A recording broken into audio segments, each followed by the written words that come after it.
What's up, guys? Welcome to That's the Angle. That's totally not my intro. I just did something different today. It's probably just because it's so hot and drinking a little cold PBR. But cheers, cheers, guys. So today, guys, we are joined with Sahil. And Sahil is doing really cool things. So you own Rasa. You're one of the co-founders of Rasa. And Rasa, correct me if I'm wrong here, it's a fast casual Indian restaurant. Correct. So I'm the Sa of Rasa, okay. And we're an Indian fast casual restaurant that is making authentic Indian cuisine accessible to the American audience. And we opened about a year and a half ago down in Southeast D.C. in Navy Yard. And we're really excited to be here. Dude, I mean, your place is good as hell. Like before I even knew about you, I had went there with a girl I was dating, and okay, you still with the girl? No, but we went there, and I was like, dude, this is the best Indian fast cash I've ever had. Thank you, man. Yeah, I'm not even capping because you're here. Like I'm just being honest with you, and like it seems so well thought out. Like I would not have guessed it was two dudes from DC. Yeah, man. I mean, it's really been our whole lives that we've been working on this. I know that sounds kind of crazy to say, but quite literally. So my partner Rahul and I, our dads are business partners. So they worked together in hotels in India in the 80s. 1985, they moved to DC. Just random. Rahul's dad moves here a month later. My dad comes to the country, same part of America, and they start working at a restaurant together. 5 years pass, and they say, you know what? Let's do our own thing. So in 1991, they opened their first restaurant, Bombay Bistro. And I was born in 1990, so was Rahul. So quite literally, since we could walk, we've been doing so inside of Indian restaurants. So you've been working in like the restaurant industry and everything your whole life. Yeah, I mean, they let me get till 12, 13, 14, 15, and then from there. But yeah, like quite literally, our entire childhood, our whole lives since I was a year old, it's been such a big part of our family owning Indian restaurants and being able to share our culture through our food in that way. Mm-hmm. Yeah. Dude, that's so crazy. Those are some deep roots. Like, like to have it ingrained in you, and then to see what you're doing now, it's like, it makes a lot of sense. I definitely want to unpack that with you, but I want to say this before I forget. This was like such a cool thing. I just want to say, I feel like there is a land grab for who is going to be the Chipotle of Indian fast casual right now. And I feel like you guys are on top. Hey, I mean, that's a heavy statement too. Yeah, I absolutely appreciate it. And I mean, we definitely see the Indian fast casual market as something that's growing in the country, and we're really excited about it. In that right now there's a lot more awareness about Indian cuisine in America. A lot more people are trying it, and the way that we view it is the more quality Indian restaurants, Indian fast casual restaurants, and just Indian cultural experiences that there are, that's just going to elevate the whole country's perception of not only the cuisine, but the culture and the people. And there's so much green space right now that any good brand we think is good for the market in general. And then absolutely, like as we continue to grow, as other brands continue to grow over time, there'll be a shakeout, and we're doing what we can to position ourselves to be one of the, if not the leading Indian fast casual in the country. And I believe it, dude. I mean, like, it's Indian food itself is super confusing. Like, coming from the outside, like it's there's so many spices, there's so many variations. Like for my dumb American ass, like I'm always confused. But the thing that I loved about you guys is that you guys make it simple. Like you make it really easy. Like I've been to a lot of other fast casuals. I'm not going to name any specifics, but just like all the other ones, I guess, in the area. And I'm so confused every time. But so when I went to your guys' place, I was like, oh, this is so easy, and it's fucking delicious. Thank you, man. Well, and so that was like when we really started. We started with this how might we question of how might we take Indian cuisine and make it accessible, because we knew we had good food. We've always had great food. Rahul's father, Chef Vinod, is just a magician. He's like truly a master of Indian cuisine and Indian cooking. And growing up, I mean, we grew up in the time where, the association non-Indian kids in school, we went to American public school in Montgomery County, like the association was "Thank You, Come Again" from The Simpsons, right? It was like, yeah, that's so true. I don't like Indian food. I don't like curry. Burns twice, once on the way in, once on the way out. There was like all of these misperceptions. And here I am like, yo, you know that tomato sauce you like on your pasta? That's a curry. Like sauce, the word sauce is curry, right? And so there was just so much cultural misunderstanding. And there were also a lot of Indian restaurants where like, if that was my first time trying it, yeah, I probably wouldn't go back. And so, and I didn't really understand that because we were blessed to grow up in a home which had amazing food. And so what we would do is, as we got older, we'd start bringing our friends. You know, they'd say like, oh, you know, white is Wonder Bread. And they're just like, I mean, you know what I mean? Yeah, they don't know anything besides like hot dogs and hamburgers, exactly. probably. That's what they grew up with. It's not their fault. And they're just like, hey, look, I don't think I'm going to like it. And I'm like, look, you're my friend. Just give it a shot. Tell me what you like. Tell me what you think. Because it looks different. Like everyone has that notion that it's super spicy and you're just like, it's just way different than anything in America. People are afraid of the other. I mean, there's a whole subset of the population that's excited to explore and try new things. And there's also a lot of people who are really comfortable in their routines, and things that are outside of their normal world are scary. Mm-hmm. And so what we started doing is we would bring friends and just say, hey, like, what do you like? And let me order for you. And without fail, all these friends would leave evangelized, like to a point where I'm talking, they're coming back for their birthdays with their families, graduation dinners. And then as we got older, like they wouldn't stop talking about those things. Like, bro, that one time I had that, like that tandoori or something, and it blew my mind. Yeah. And then like we got older, they started bringing girls on dates, and you know, it was like, it became their spot too. And after seeing this happen, because we went to, both Rahul and I went to University of Maryland, College Park. So that was close enough where we could just take the metro and keep working at the restaurants. And so as we kept doing that and bringing more and more friends, we were like, wait, we were right. Our food is delicious. It's just people haven't been introduced to it the right way. The education of it. Like, exactly. Like people just didn't know. Right? Like that, it was like mystifying or something. Yeah. I mean, so there's a lot of barriers to entry. If you think about the Indian food experience, the modern Indian food experience today, it's like you first have to find the restaurant. Often, I mean, there's the hole in the walls and there's the nice restaurant. So if you start with the hole in the wall, first you got to find it. It's not in an ideal location. Then when you get there, you walk in, you've got Taj Mahal paintings on the wall, sitar music's playing. Facts. And then, yeah, you got the white tablecloths. You're greeted with this giant fucking menu. And I'm talking 1,000 items, Hyderabadi bangin, Sag Makai, you know, all this stuff with the bum. Like, if you don't speak Hindi, what the hell is all this? You're kind of sitting there, it's like, chicken. Okay, I'm gonna get that one. Like, it's just too much. Exactly, and it's too foreign of an experience for people. Where what ends up happening is they get their butter chicken, they get their saag, the spinach, and they get the naan bread, and they really just go with their Indian friend once or twice a year. And so that's like the experience on the dabas. And then if you go to a nice fine dining restaurant, which there's a lot of really great ones coming up, not just in DC, but across the country, they're expensive. They take a long time. Yeah. And a lot of them aren't necessarily very healthful. You know, when you eat them, a lot of people say they eat Indian food like Thanksgiving. You know, they plan for a nap afterwards. Yeah, that's actually a big fact. Well, yeah, but then it's like at those nice places you have the Indian guy coming up to you who doesn't speak much English, and then he's not that helpful. And this is just my experience. And then you're just like, okay, butter chicken and everything. It was just one loop, but what you guys did is kind of like demystify. And just real quick, how long did you spend working at the restaurant? Like, was it your whole life, or do you stop at college? I'd say when we were around 15 or like, we were always in and around the restaurants, and, you know, we'd go on trips with our dads to different places and whatnot. But, properly started working there when we were about 15 or so. And then I worked there till I was about 21, 22.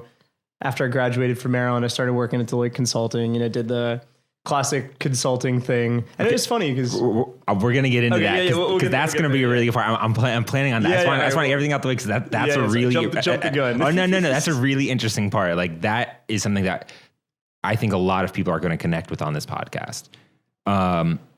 But I really want to say this topic about the demystification, like classifying and demystifying of Indian food, because it feels like there's been a very big embrace of it. Like, it seems like everyone's less scared to try it too. Yeah, absolutely. I mean, I feel that there's been this huge cultural adoption of just Indian culture generally. I mean, if you look at Silicon Valley or a lot of the Fortune 500 companies, Indians as a group of people, it makes up about 1% of the country. Whoa. But yeah, it's surprisingly small. Yeah. I think there's about 3 million Indians, though that number is growing. and you got 350 million Americans, right? But given the entrepreneurial nature of the culture, as well as just like this very work hard, get a good job, rise in your career mentality, you've got a lot of CEOs of big companies, a lot of people that are rising in their careers, but you're also seeing in culture. So we've got a lot of Indian movies that in the past 3 or 4 years are really starting to come to the big screen. That's so true. It's interesting to look at some of the cultural things that kind of make it more embracing for just society in general. Right. I mean, you've got a lot of comedians, Hassan Minhaj, all these others that are really starting to make it to the mainstream. And it's just, there's more awareness. So it's not as foreign. It's not as scary. Yeah. Because if you were to look at like Mexican food or Hispanic food, that feels just as normal as like American food to us now. Yeah, Mexican food's American food today, right? Like we've almost claimed it in a weird way. And like if Stephen Miller and Kristen Nielsen are going to a Mexican restaurant, it's American food now. Yeah, and so it's like we've embraced that culture, and it seems like we've embraced Chinese food, and then now it's like the next frontier is Indian food, and so it's like within that space there hasn't really been that fast casual pioneer. Yeah, totally. I mean, the way we think about it from a cultural adoption standpoint is I see Indian food and culture as about 4 or 5 years behind Mediterranean food and culture. So now when you go to the grocery store, I mean, today people take it for granted, but 5 or 7 years ago, like, did people know all about hummus? Did people know tzatziki? Hummus Did they became know a about fad. Greek yogurt? Like, all of those things are just household things today. You've got all these brands like Roti, Kava, Zoe's Kitchen, all these other brands that are huge now. They're across the country. You're so right. But they weren't household names 5 years ago. And so we view Indian as one of the next brand. I mean, one of the, not necessarily brands, one of the next cultures that is going to be growing in influence in America. That makes a lot of sense. I didn't even think about the Mediterranean. It's like, yeah, Kava is literally the Chipotle Kava. And it seems like Chipotle has just had such an impact on the food business, like the food game, like this whole fast casual thing is just so insane now. I don't know. Like, what's your perspective on it? You're in that business. Like, what's up with fast casual? Yeah, I mean, so we obviously believe in it. We think it's the future. Hell yeah. We think it's the future of dining in America, and there's a lot of good reasons why it's happening. So, in big cities and even in some of the surrounding suburbs, people are just more busy than ever before. You've got way more dual income households than there've ever been. So you've got both parents that are working and they're looking for quick, nutritious, healthy meals to serve their kids. But fast food clearly hasn't had a positive impact on the health of this country. And even a lot of the casual dining options, your Applebee's, Ruby Tuesdays, TGI Friday, you name it, Chili's, that you're seeing all of those crumble right now. That's very true. Because not only are they slower and not necessarily affordable. I mean, if you go, you're going to spend maybe $18, $20 a head. It's slow and they're packed with thousands of calories in all these different meals. And then on the flip side, your other option is go to a McDonald's or a Wendy's or a Burger King or something like that. I see what you're saying. That middle has been missing for a while. Yeah, like where can I, the question a lot of Americans have been asking themselves and the hole that fast casual is filling is where can I get fast, affordable, healthful meal that has flavor? You know, it's like, and there's more nuance there, but really it's that simple question of how can I get something that's delicious, that's affordable, and that makes me feel good? And that is really the hole that fast casual is solving. And we're now seeing from all aspects, fast food, casual dining, and even fine dining, all of those brands and chefs are now migrating towards the fast casual space because that's what consumers are looking for. Dude, it's so, you broke that down so perfectly. Like a little bit of practice. Yeah, a lot of time. You've been thinking about that for a long time. Like for me, it's blowing my mind. For you, this is just like normal everyday thoughts, you know? Yeah. But it's like, yeah, I don't want to go to fucking Applebee's. You know, it's like, yeah, I mean, the whole food culture in this country is like going under a massive shift right now. And we're so excited to be a part of it. Was Chipotle the first fast casual? Like first fast casual? You know, it's tricky to, I'd say it's the most well-known fast casual. Okay. Absolutely. There's an argument to be made that, you know, if you look at Subway, what's the difference between a Subway and a Chipotle? Oh, one is a sandwich, the other is a burrito. But Subway, the same sort of distribution of the food model, like how they give you the food. Right. And Subway, eat fresh. They were like the first ones really talking about that. But then Subway became unhealthy all of a sudden, right? Right. What? Yeah. And so Chipotle, I think what they did a really good job of was they had a lot more flavor than a lot of the other brands, and they built a brand and they really highlighted the fact that they were using real ingredients. And so I think they offered just a unique value proposition that people hadn't maybe they'd experienced it, but they hadn't experienced it in that way. I see what you're saying. Yeah, I remember the early days. It was just like fresh, organically sourced, humane. And at that time, it was like all of a sudden health became a big fad, and all of a sudden fitness is crazy right now. Like fitness is a big fad. Like it's almost weird to not work out these days. Have you noticed that? It depends which part of the country you're in, but yeah. That's very true. That's very true. But like, it's like they capitalize on that whole beginning of the shift in American mindset towards healthy. And like you said, McDonald's goes down, Applebee's goes down because they're not technically healthy or that affordable. So you're kind of sitting there like, why am I here? Right. And we're also seeing, one of the things Chipotle sort of started, and then you've got brands like Sweetgreen that's really pushing this forward, is this push to reconnecting with our roots. And by that, talking about the full food system of where is our food coming from? Is it coming from these food factories? Is it coming from the ground? How do we think about that whole supply chain?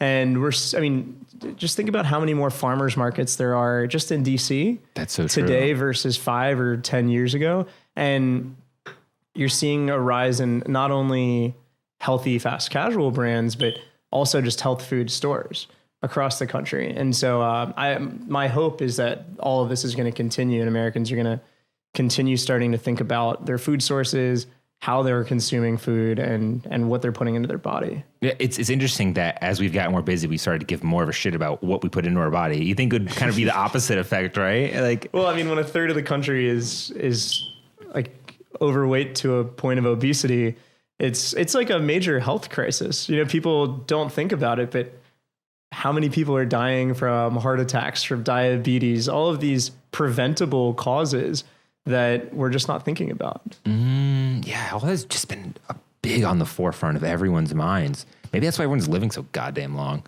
Actually, I think that don't quote me on this, but if I'm not wrong, I think the actual average American lifespan is decreasing. Really? Yeah, because you've got the heroin epidemic, which is obviously not helping, and then also the way people are eating. Like we're in it's easy to forget, but we're in a very healthy city. DC is very walkable. New York City is very walkable. LA, all of these big cultural hubs are really different than Ohio and the center of the country. And where people can't necessarily bike or longboard or get anywhere as right, easily. Or it's just not part of the culture or the lifestyle. And it's like something I have to check myself on is remembering that the lived experience I have being a DC small business owner is so different than a lot of people in a lot of parts of the country. Yeah, it's so easy to forget. So you grew up in DC, like this area? Yeah, Maryland, Gaithersburg. Yeah, it's so easy to forget how. Yeah, G-Burg. I never heard that one. Yeah. G-Burg. That's what you guys called it. Yeah, man. It's so crazy to think. It's so crazy to think how diverse like we have it, and it's not like that for everyone. Amir, what are you doing? For guys who are listening, Amir's homie at home DC where we're recording, and sometimes when he has to go to the bathroom and get out the door, he'll crawl on the table, but he was just crawling and looking at the computer. I'm just so confused. Hey, we look good on the computer. I think that's what he was checking out. Yeah, two studs on the screen. I'm just so confused. Were you checking to see if he was recording or something? Okay, all right. We're rolling. Yeah, maybe one day we'll give him a mic. We're rolling. But so getting back to the diversity point, I was actually talking to a friend about this earlier today of how I feel so lucky to have grown up in one of the most diverse places in the country, and really, one of the most diverse places on the planet. Like my high school was 30% black, 30% Latino, 30% white, and 10% some combination of everything else. Right. So I fell into that 10%. And not only was it diverse ethnically, a lot of people think diversity means people of different colors or different races or different backgrounds, but if you got a bunch of people that are thinking the same things that just happen to have different skin colors, it's not really diversity. And so there was such socioeconomic diversity in that school as well. You had a ton of people who had just immigrated to the country. You had people who lived in super high income households from Laytonsville that were you had the lax bros all the way to the people that were living in really like low income housing. And you'd walk through it was kind of amazing. Like you would walk through different hallways, and one hallway was the Latino hallway. So you'd only hear Spanish. Dude, that's so true. And then the other hallway you'd walk through and it's just people getting down to some rap music. The other hallway, it's like a bunch of white girls, it's like, and you have like all the Asian people who always hang out together, and then like me and my friends who wore like girl pants and shit, and we just hung out in our weird hallway. But you know what was really cool about that whole experience was, and maybe this was just unique to the school and the grade that I was in, but everyone got along. Yeah. It was really odd, but while there of course were the individual groups, there was never any like beef between the different cultures. It was actually surprisingly integrated in that way. And I'm like, that's been such a defining part of growing up. And, I went to college in Maryland, which is a really diverse school in itself. But when I got there, I was like, damn, my high school is way more. Yeah, I never thought about it from that perspective. It's not just the color of your skin, but it's actual income levels of your family, which is that real diversity when you have the kid who's balling and gets a nice car when he turns 16 in high school. Then you have like the kid who takes the bus, knowing his family has a car. Yeah. Like it's a whole different dynamic. Totally. And building on that, it's like the socioeconomic, but then it's also just the worldview, right? Like if you have different religions in one place, if you have, like if my family believes one thing and I've grown up believing that, and your family believes something really different, if we never talk, there's no understanding, right? But like when you're kids, you're like, oh, you eat that, I eat this. Mm-hmm. Huh. And I bring up food because that's obviously been that, like growing up, that was such a big part of my childhood. We owned an Indian restaurant, and everyone else's dad worked at like an accounting firm or that's somewhere else. And dude, that's so cool. I'm so envious that you grew up in like a restaurant family. Like I've always had such an admiration for like the food business and food culture. Like those were always like my part-time jobs. And I was always like, man, I wish my parents had some cool shit like that. That's so cool. Because like I never thought that. Like it was just what it was. Mm-hmm. It wasn't like, oh, this is so dope, my dad owns a restaurant. Like now I feel that way. Like right? now it's like totally a flex. Like if you were like in high school now, you'd be like, yeah, my parents own a restaurant. But like back then it was like, we're foreign and we own a restaurant, duh. Yeah, it wasn't. It's funny, like being Indian wasn't cool back in the day. Like it was a major negative, of like, when you're growing up, when people are saying, thank you, come again, or right after 9/11, and people are calling you a terrorist when you're walking through school, and you're like, one, that's a different country, but two, that's still not okay, like, so it's kind of funny now because we've gone through this massive shift, which I think is reflective of that shift we were talking about in terms of the food as well as the culture, but it's now cool to be Indian. Yeah, like if you think about things like the rise of yoga in the West, the number of mindfulness and meditation retreats, and the number of meditation apps that have come out, the healthful vegetarian khichdi cleanses and all of the diets and all of this stuff. Like turmeric is the new kale, right? Damn, and even I take turmeric. And like that's just shit that my parents have been doing since I was a kid, but it wasn't cool back then. And it's really interesting to see this massive evolution and change in perception. That you're breaking it down so hard to just to look at how much it's infiltrating like our culture, American culture, how much everything's sort of assimilating now. With like the yoga, that's an Indian thing.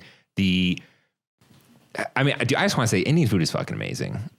It's fucking amazing. Yeah. I think besides the lifestyles of what you said, like the practices of yoga and the adoptions of everything else, but at the end of the day, the food just tastes amazing. Like, I think that's one thing behind it is that we're realizing like, whoa, you can use a ton of different spices and it can still taste amazing. Like, it's like Indian people have it down to a science. Like, they're the samurais of spices and taste. It is some of the most delicious food you'll ever have. Oh, I'm going to borrow that. The samurais of spices. I like right? Like, that's what it seems like, man. Like, it just blows my mind. I mean, so if you think about it, it's like, how old is India as a country? Right? True. It's thousands of years old. How old is America as a country?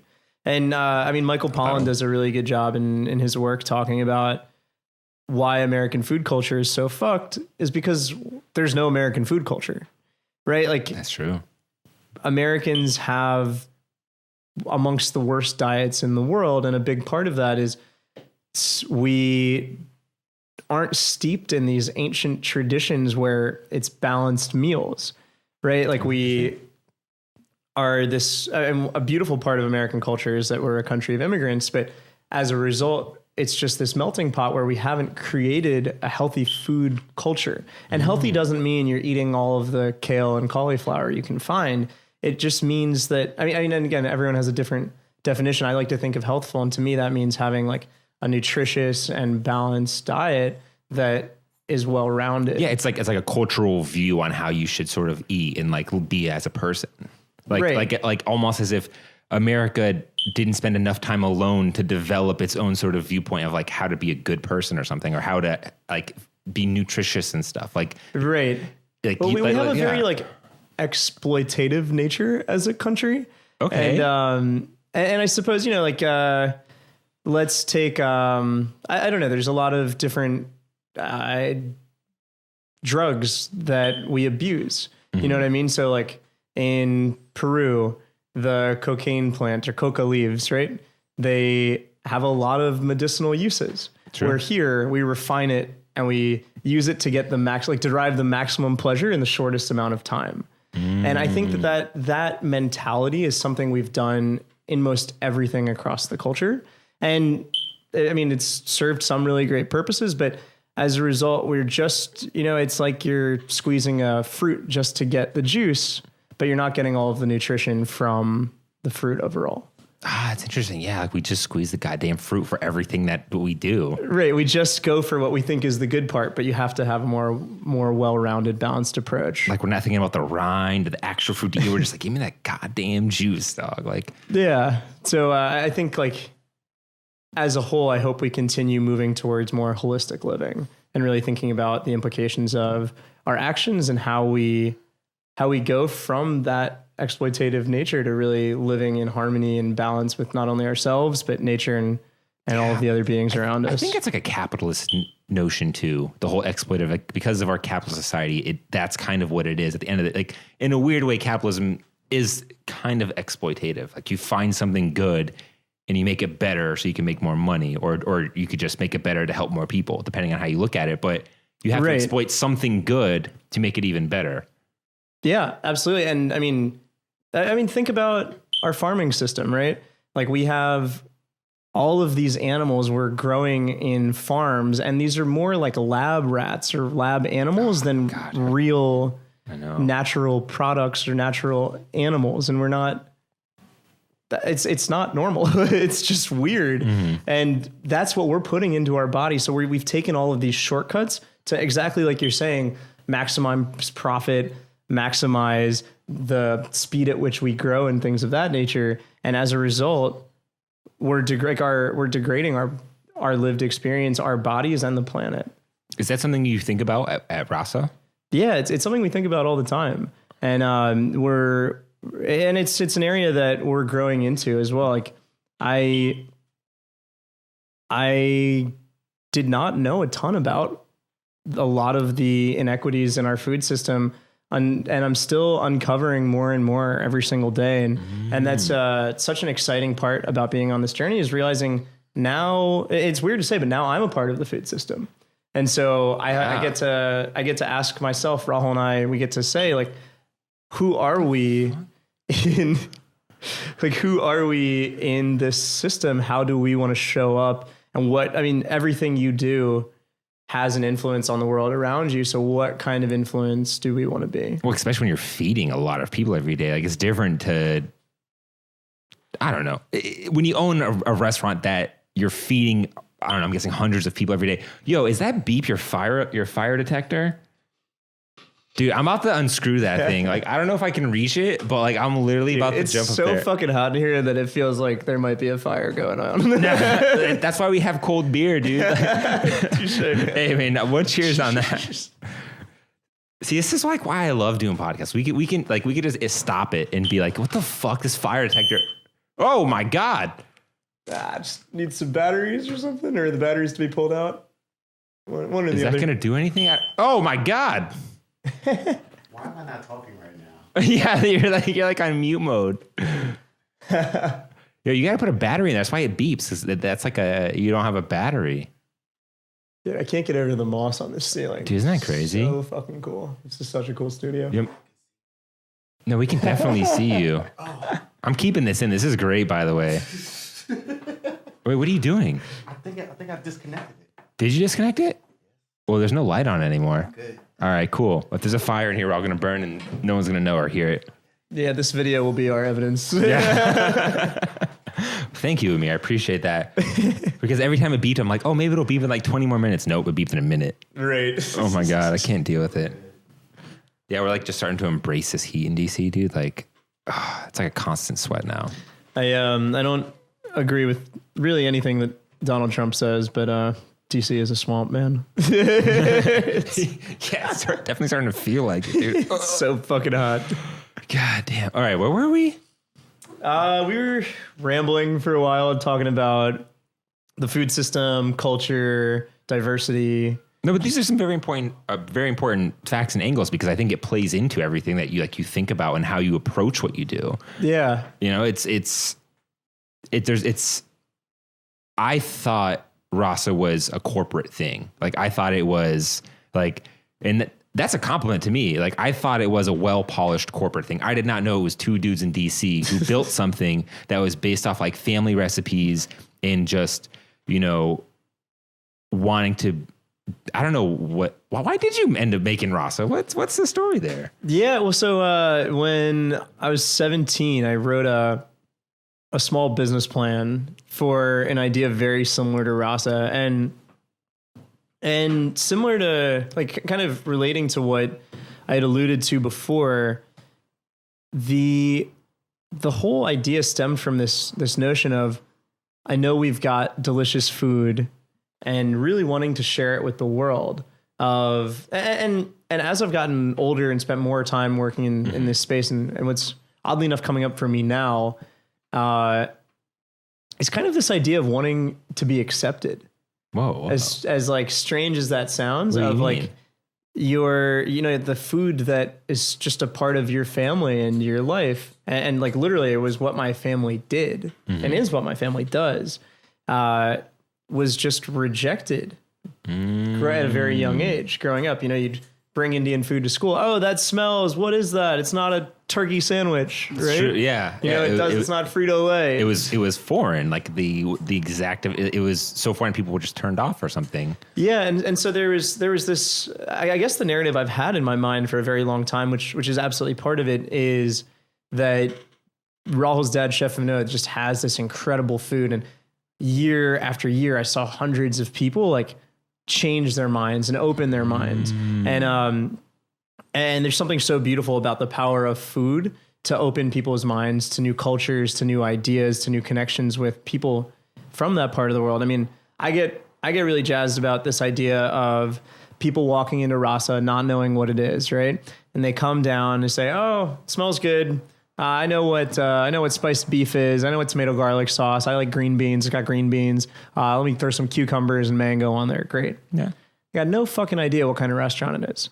And then they sit down, they start eating it. They see, oh, this guy looks like he's someone that's sort of in charge. Let me go talk to him. So they pull me over, come to their table, and they look at me and they say, "This food is fucking incredible. Really? What kind of food is this?" And I say, "Oh, yeah, it's Indian food." And this guy's jaw just drops because he's wearing a MAGA hat. And he's thought that he never liked Indian food, or he's never even talked to an Indian person in his whole life. And that to me is the power of food, right? And now maybe, just maybe, when this person or another person that's not as familiar with the cuisine or culture is walking down U Street and they see an Ethiopian restaurant, they say, "I've never tried Ethiopian. I thought I wouldn't like it, but I like the Indian restaurant, so maybe I'll like this one too," right? Or I've only thought about traveling to the Bahamas because that's where my parents took me.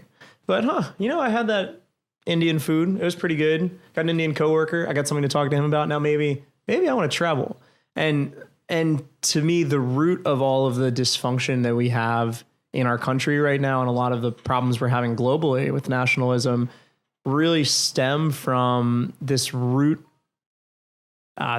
insecurity, this fear of the unknown. and this lack of curiosity and this lack of understanding. And so I've been really fortunate to travel quite a bit. I've been to probably 30 plus countries. Jesus. Yeah. And that's really influenced a lot about my worldview. And there were so many things, there's so many preconceived notions, despite being a person of color who's half Hindu, half Muslim living in America, right? Despite all of that background, I was so naive. There were so many just notions I had never challenged, beliefs I held, which just weren't true. And that had I not gotten out of the country, had I not chosen to interact with people who didn't look like me or who had different views, whether political or societal, than me, that would have just kept me. It is so easy to just stay in your own bubble. And I think that in a funny way, food offers us the opportunity to take that very, very, very easy first step. Yeah, like that guy who somehow didn't know he was in an Indian restaurant. I don't know how the hell he got ordering the food and not knowing. It's actually been a pretty, it was a pretty intentional design process. So really, we initially started by calling ourselves Rasa Indian Grill. And before we opened, we had this long conversation. We decided, you know what, we just want to be known as Rasa. And the reason was, while majority of the people we know love Indian food, there are absolutely some people who we never got to pull into our family's restaurants and order for. You know, there's a absolute segment of the population that may just be closed off to trying this. So we said, all right, we're going to call it Rasa. We've got a beautiful, colorful logo, which, I mean, to us represents a lot of the joy and the color of the country. But let's design a store that if you've been to India, you're familiar with Indian culture, Indian food, like yourself, when you walked in, you're like, oh, I know this is an Indian restaurant. But we also designed it in a way where if you don't know, you won't know until much later in your experience. So the way we craft the experience is we have these fun swings in the window, a beautiful blue custom door that we had built in India. And so people walk by and say, whoa, this storefront looks awesome. Like, I like swings. This door is cool. Let's check it out. They walk in. It's got really colorful paintings, some cool stuff on the wall. They see people laughing, smiling. They see some delicious looking food that's familiar. You know, we've got Brussels sprouts, green beans, things that they've seen before.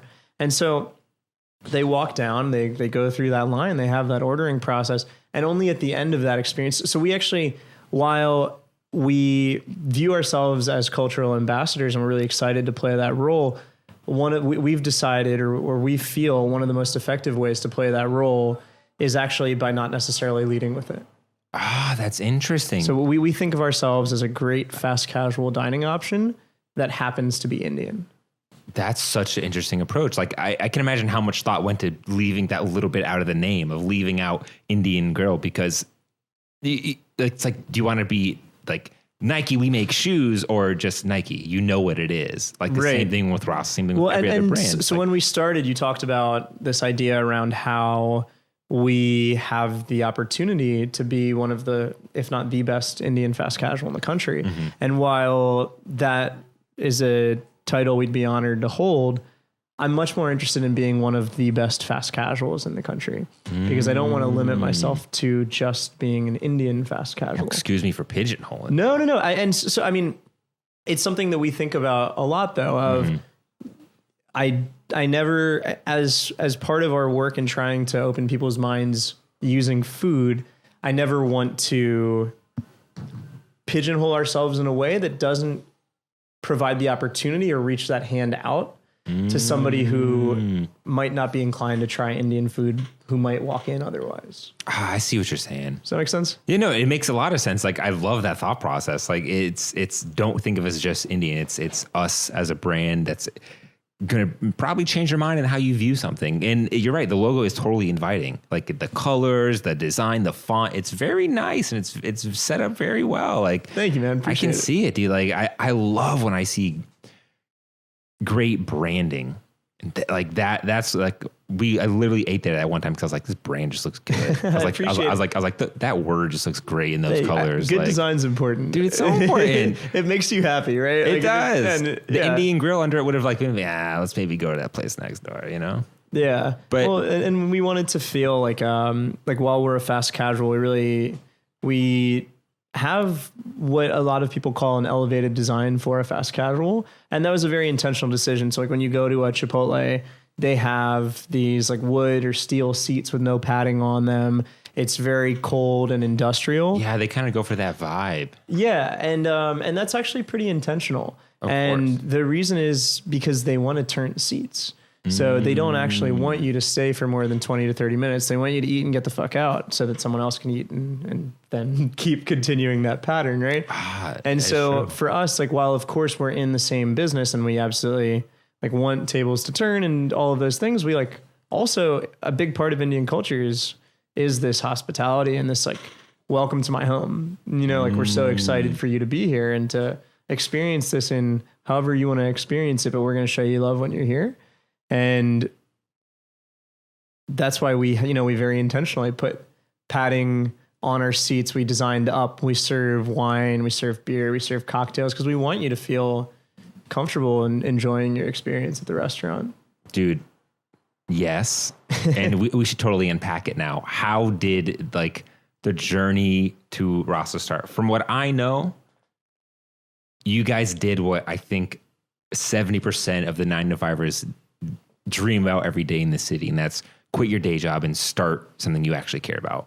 Yep. Like, yeah, I know. I guess just unpack it for me, man. Like, where did it start? Yeah. So it started kind of at a young age. I never thought that I was going to work in a cubicle, and growing up, one of my biggest fears was actually working a 9-to-5 job, as odd as that sounds.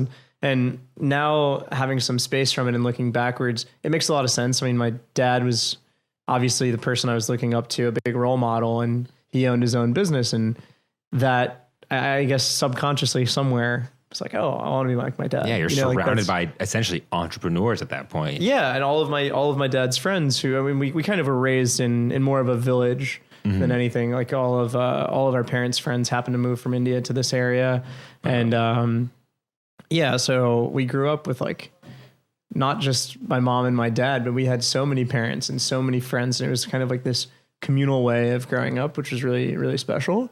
And yeah, so I'd always been tinkering with like random dumb entrepreneurial ideas, but like I always knew that was something I was attracted to and drawn towards. And as I progressed through college, this dream I had when I was 17 of opening an Indian fast casual restaurant, that stayed with me. So I really had no interest in supply chain or operations, which were the two things I majored in college. I liked business, and I was much more interested in marketing, international business, etc. But I was like, oh, if I'm going to start a restaurant, I can figure marketing out. That stuff feels easy, but like the ops and supply chain seems so important. So did you go into college knowing that you wanted to build something afterwards, or did you go into college being like, fuck the food? Like, what was the thought process there? So growing up, everyone always asked me if I was going to take over the family business. Yeah. Like, all the uncles be like, hey, you're going to take over the business. I'm like, I'm 15. I don't know. Like, I just want to play Call of Duty all day. I don't know, dude. Yeah, exactly. And so I knew I wanted to start something one day, but as a freshman in college, it was just like so far away. I was like, I don't know. Like, it wasn't really a plan, but I knew I wanted to work towards that one day, I suppose. And really what I did have in mind was I loved this idea I had when I was younger of taking this food and making it more accessible. And so it's actually been an idea. It's been like baking for 10 years. Wow. And so as I went through college, I studied supply chain and ops because I thought those were important. And I structured a lot of my experiences around restaurants. So my freshman year summer, I worked at Uncle Julio's. Oh, classic Uncle Julio's. Right. And I could have worked at the family restaurant, but I actually wanted to work at a brand that had 20 or 25 restaurants and learn, because, we had 2 or 3 restaurants at the time, and it's like they were doing well and they were small businesses. So they were chaotic and just a lot of stuff that needed to be figured out and whatnot. So it's like, let me figure out how you scale one of these. So I was just a waiter there, but it's like constantly trying to learn and understand. You do get a lot of insight if you're looking for it in something like that. Absolutely.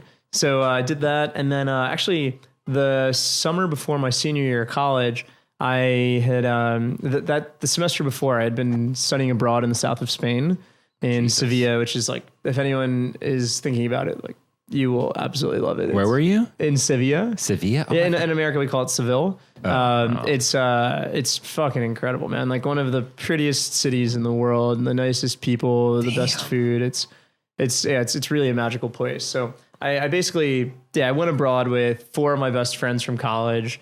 Classes were pass fail. Passing was 50%, and we only had classes 2 days a week. Jesus. So I mean, it was a very academically challenging semester. I could tell, man. What a stressful time, dude. It was brutal. I mean, we traveled to, I don't know, 9 or 10 countries that semester, and so I just fell in love with travel, and I felt I was learning so much about myself, about the world. It was the first time I felt like I'd been lit on fire, and I was like, this is what I'm meant to do, was to travel. And I also had this passion for restaurants as well. So I wasn't ready to come home that summer, and I ended up finding an internship with Outback Steakhouse in Southeast Asia, of all places. Okay. And so it's kind of a wild story. I thought it's this company that is the franchise. They hold the franchise rights for Outback in 5 countries in Southeast Asia, and they've got their headquarters in Singapore. So I thought I was going to be just working in Singapore all summer. I packed my one suit and all of my ties, and I head out that way. And I get there after a 18-hour journey or something like this, and I meet my boss who I've never met before. He goes, "Sahil, it's very nice to meet you. I hope you're ready to go." I'm just like, yeah. What else are you gonna say? Literally just got to this country, and it's my first time traveling by myself. I'm like, where am I going? And this guy was the man. He planned the most incredible summer for me. He sent me to the Philippines for a couple of weeks, then to to Malaysia, and then to Indonesia. Wait, you're telling me there's Outback in all these countries? Oh yeah. Guess how many Outback Steakhouses there are in South Korea? I probably don't want to know. Just guess. I don't know. I'm gonna shoot for stars, like 300. 105. That's still a crap ton. Yeah, and people fucking love it. Like one of my friends, Katie, she taught abroad in South Korea, and a lot of her students would be like, for Christmas we want Outback Steakhouse. We want a bloomin' onion. Yeah. Well, so the place I worked, they called it the Typhoon Bloom. Oh my god. Wow, I did not know that was such a crazy big conglomerate corporation. Yeah, and so kind of tying back to the story, it was amazing to see how a restaurant brand was able to. Well, I guess I've actually never been to an Outback in America. I need to. It's still on my bucket list just to go to one of those. It's gonna break your heart. It sounds like you're like living in that fairy tale. Do not go to the American Outback. I've got very fond associations with Outback because I've only been to them in Asia, but yes, so I learned so much there, and then that start of my senior year, I'm like, all right, I'm going to start this restaurant. I'm really excited. So you knew after all those travels, you were like, okay. Yeah, I mean, I was just like, this sounds cool. I think this is what I'm going to do. I like the idea, and I'll never forget. It's like October or something like that, and my dad gives me a call, and he didn't like call me that often in college. I was like, oh god, here we go. So I answer the phone, and he's like, Sahil, how's the job hunt going? I'm like, oh, it's going. He's like, all my friends' kids have started to get jobs. Ooh. So I just wanted to understand, where are you in this process? And I haven't applied to a single job. And it's like near the end of the recruiting season, if you will. Oh. And I was like, well, remember we talked about that restaurant idea? I figured I'd just do that. He's like, where are you going to get the money for that? And all of a sudden the light bulb went off, and I was like, oh shit, I need to get a job. You're like, oh you're right. Yeah, I was like, I don't even know the first step. I was, it's like I studied business in college. I thought I was going to start a restaurant, but I never actually had gone through that process of what is it actually going to take? Yeah. And so it was that night actually happened to be the last night to apply for a job at Deloitte Consulting. And so I threw my name in the hat. And I wasn't necessarily stoked about the job. I went out drinking before the interview and whatnot, and whether because of that or in spite of it, I ended up being one of the few kids that got that offer. And everyone around me was super excited. There was 300 or 400 kids that applied for it, and only, I don't know, 7 or 8 of us got the offer. But like, I mean, one, I was just like, why the fuck did they pick me? Right. And then, and 2, I was like, I guess I'll do this because that's what you're supposed to do.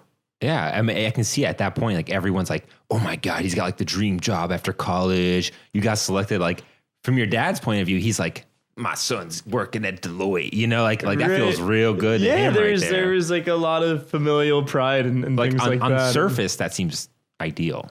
Yeah. And so I started working at Deloitte, and immediately that fear I had when I was a little kid of like, I don't want to work in a cubicle. I don't want to do a 9 to 5. All of those things just started coming up so intensely. Ooh. And I think I would have been a much better manager than analyst there. But I've never been good at following instructions or taking direction from other people, particularly if I'm not necessarily like bought into what we're doing, or just, you know, like I'm fortunate to have been empowered at a young age to feel that my opinion matters. Right. And like, not everyone feels that way. And so just being told what to do was really challenging for me at that point in time. And so when I look back on my time at Deloitte, I'm incredibly grateful. I learned so much of, like, though we've started our own business and I'm a small business owner and an entrepreneur, I still have to interact with a lot of big companies. I now have a lot of those skills. So though it was a really challenging and difficult time, it was really beneficial in hindsight. How long were you at Deloitte for? So only a year and a half, actually. It was actually kind of a year and a half or 2 years. It was a pretty short period of time. And it was interesting because right as I had started was right as a lot of my travels had ended. So like, it was a consulting job, so I was traveling a lot domestically, but I had, in the year or 2 prior to that, I think traveled to 17 or 18 countries. And my whole worldview had been warped. You know, like I was like, wow, I'm obsessed with traveling. I'm learning so much. I love meeting new people, exploring new cultures, all of this. And so while I was at Deloitte, one of the things that kept coming up for me was how I wanted to travel, and how I had a lot of friends who also felt that way. And I noticed this huge moment that was happening where you had teachers, like students that graduated from college and would teach abroad, but then they would come home and would have a really hard time finding a job because their experience wasn't valued. And then you had a lot of people who went to the university, like the friends that went to Maryland or other like reasonably good schools that, maybe they didn't study business, or they studied art history or whatever it might be. And they just weren't able to find jobs. So those people were back working at the Uncle Julio's where I was a couple years ago, and at the same time I was thinking, all I did was travel. Why is it that someone who taught abroad was unable to get a job, but I traveled as well and I was able to get a job?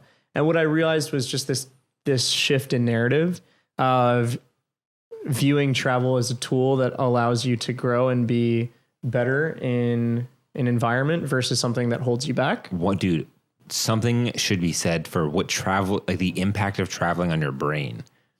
Like, I have very narrowly traveled, and when I came back from a 10-day trip to France and Spain, it completely shifted my mind. Like, I was a different person. Like, I was like, the world's a bigger place. I should aim higher. Like, I don't live in like as small of a place as I live. Like, I feel like I could do anything. Right. Well, and you learn about different ways of living, and like we've been so steeped in this idea of American exceptionalism. Like, even though I'm half Indian and half American, I grew up in America my whole life. I was born here, and we have, everywhere you go, you see the American flag. Everything America's doing is the best. But then when you go to other places, you're like, oh shit, the healthcare system's way better here. Oh, you don't pay for college? Yeah. What? Like, yeah. And you just learn about all of this stuff, and you're like, okay, there's some, in a funny way, it makes you appreciate more a lot of the things that we do have here. And it also makes you realize there's other ways of doing things, and maybe there's things we can learn from from other people. Like we don't necessarily always have to have all the answers. Like if you're not listening, you're not growing. Yeah, no, I mean, 100%. It does shift your worldview like that. The whole American exceptionalism, I've never thought about it like that. But yeah, we really do think that everywhere else is like a fucking third world country or something. But then you go to France, you go to Spain, you're like, oh no, they're just like me and you. Like they're not that much different. Maybe America just has more guns, or we don't know what it is. You know, whatever that gives us that mentality. But then you see it's pretty equal and it's pretty flat as far as like, flat's probably a bad word, or not a good way to explain it, but it's on the same plane of what's possible, I guess. Yeah, I mean, the way I like to think about it is it just provides you new experiences and new frameworks for thinking about the world. So I mean, you go to certain parts of the world and you absolutely learn, okay, it's great that I have all these things in America. This is better in many ways. And then you also are able to see, these people live really differently. Like, yeah. And different doesn't have to be scary, you know, and like different isn't bad. Yeah. Either. And maybe sometimes different is good. Of like, okay, we prioritize work. These people, maybe they have, their economy isn't as strong, but they're happier. So it's like, it makes, I mean, to me, and I think every person has different reactions to those experiences and different experiences wherever they go. But it's this question of just understanding and asking yourself, okay, clearly there's one way of living that I've been steeped in my whole life, but there's billions of people on the planet who live in a very different way than I do. So what is the way that I want to live? Maybe that's it right there. It's like, what is my way? Yeah. Just for me, I'm not imposing that on anyone but I'm else. saying, but that's the effect of travel. Right. You know, so you're at Deloitte for a year and a half. Then what? Yeah. So this idea I was telling you about it was kind of the collision of a few factors. So did you finally save up that money that your dad was like, yo, you ain't got no money, dog? Like, anyways, keep going. Yeah. So I'll absolutely get there, and I'll kind of move this along. So no, take your time. No, it's just cool. So basically, while I was at Deloitte, I came up with this idea to solve this travel conundrum I was seeing. The idea was called Globe Year, like a year around the globe. And the problem I was solving was this problem where recent graduates from college wanted to travel. Corporations were, at this time, it's 2012, the economy was starting to pick back up, and corporations were actually looking to hire, but they couldn't find qualified students that had tangible skills that they felt were what they were looking for. And then you also had this massive problem of underemployment where smart people were ending up working at Starbucks. And that is by no means saying working at Starbucks is a bad job. But if you're spending $100,000 to go to a university, you shouldn't end up in a job where you didn't have to go to university for at all. Yeah, it's like what's not what they deserve, or not what they're not utilizing their capabilities or their potential. Right. I mean, it's like, why did you go to college? If like it's an investment. What's your return on that, right? Mm-hmm. And not only are people underemployed, then you also the fourth leg of that stool is you had people like me who were gainfully employed in theoretical good jobs, but who were just really unhappy and also unsure of what direction life was going to, like what direction I wanted to take life in, because I had a very narrow view of what the world was, which would have been presented to me. So the idea was to take these recent college graduates, send them on a year-long trip around the world while traveling, have them work on experiential-based projects, which were with impact-oriented organizations, and through this process, help them figure out not only what it is that they want to do, but also develop tangible skills so that when they come home, now you've had the experience of being able to travel, learn more about yourself, what you want, and you have tangible skills that can help you get career opportunities in the fields that you're interested in. Dude, that is epic. Like who wouldn't want to do that? And I can tell you've said that a lot, but like who wouldn't want to do, like, that sounds amazing. Well, yeah, I mean, so the idea actually, it was just something I wanted to do for myself when I was working at Deloitte of like, this is what I was dreaming of. Like I wanted to create my own MBA basically. And so I kind of became consumed by this idea while I was working at Deloitte, and really became the definition of a disengaged employee. And as I was going down this path, I started trying to figure out how I was going to make this be something that was sustainable, because I didn't want it to be like the idea of travel to me was very inclusive, and I loved this notion that anyone can do it. And there were people that were willing to pay $50,000 for the experience, but that just wasn't the point, right? It was meant to be something for everyone. And so I was really struggling with, and at the same time, I also didn't want to be broke my whole life, of just like facts. I don't want to be broke their whole life. Yeah. I mean, I was just trying to figure out how can I pay rent while I'm trying to do this thing. And so I ended up parting, like Deloitte and I parted ways. It was a mutual breakup, and I think it was best for both sides. I really view relationships with companies the way I view relationships with people. They can be healthy. They can be emotionally abusive. They can be all sorts of things. But like they could sense you were disengaged and you knew it. So it was like a sort of absolutely. mutual breakup. I was the definition of a disengaged employee. I was actively finding ways to not work. Okay. And so we both kind of realized this wasn't the right fit. And at the time, it was very difficult to process of like, I've been working towards leaving, but I was afraid to leave. And they actually kind of gave me a push out the door. And I told myself I was going to quit in September. That was when I moved to New York City. I moved to New York without telling the company because my best friend lived there and I thought it'd be fun. And then I said, okay, I'm going to do it in December. And I didn't do it both those times. And then come January, it was kind of like a breakup that had been a long time coming, and I didn't have the balls to jump, actually. And so they pushed you out. They pushed me out. And in a funny way at the time, it was like incredibly difficult to talk about. And it was the oddest thing because when I'd talk to friends, I would talk about how much I was unhappy and how I wanted to leave. But it's so interesting how fear can hold you back. The unknown, not knowing what's going to happen once you take that leap. Right. And also it was a pretty good paying job. Recent college grad, you're making a lot of money, and you sort of, there's this like interesting trap you can get into where you start living a certain lifestyle that you need to like, that requires a lot of financial resources to support. And in that comfort, you create the situation, or I created the situation where it was more difficult to leave it.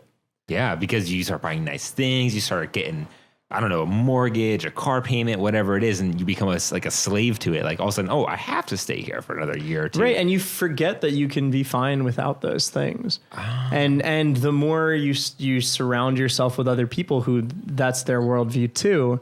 And I learned a lot about just asking for advice during that process, in that when you ask for advice from someone, you need to be really mindful about where they're coming from, because that's so true. People give you advice from their perspective, right? Careful who you take advice from. It's like if you're talking to a partner at Deloitte about, should I quit my job to do this really risky, unstable thing? That guy has made all of the choices in his life to follow that straight line to get him to the top of this one path that his parents probably set out for him, right? Thanks. And if you talk to an entrepreneur, so people just kind of reinforce their worldview, whatever that might be. And that's not necessarily a good or bad thing, but it's just being able to have that awareness as you go into those kinds of conversations. That's true. That's a good perspective to look at that. Like, who are you taking advice from?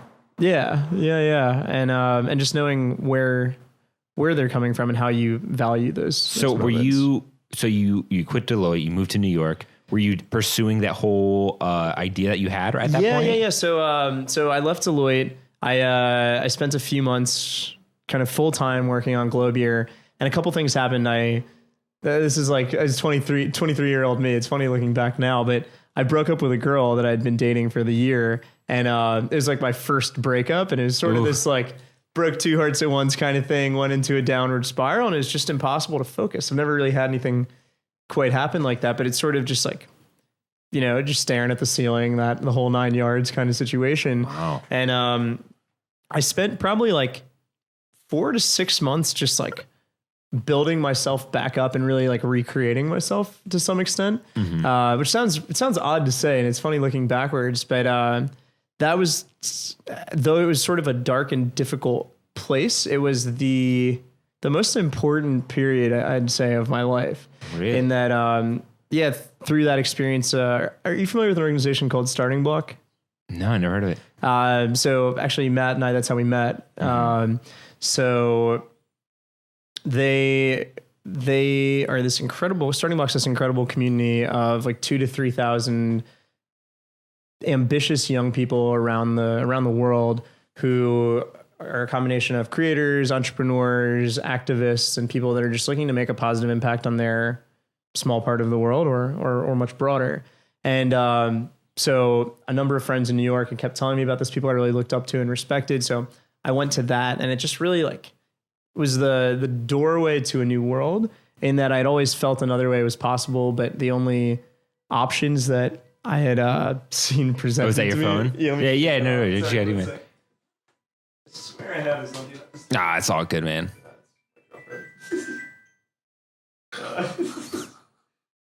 Sorry, one sec. No, it's okay. It's cool to do, but Starting Block sounds hella cool, man. Yeah. So sorry about that. No, don't worry. I'm not worried about it, dude. It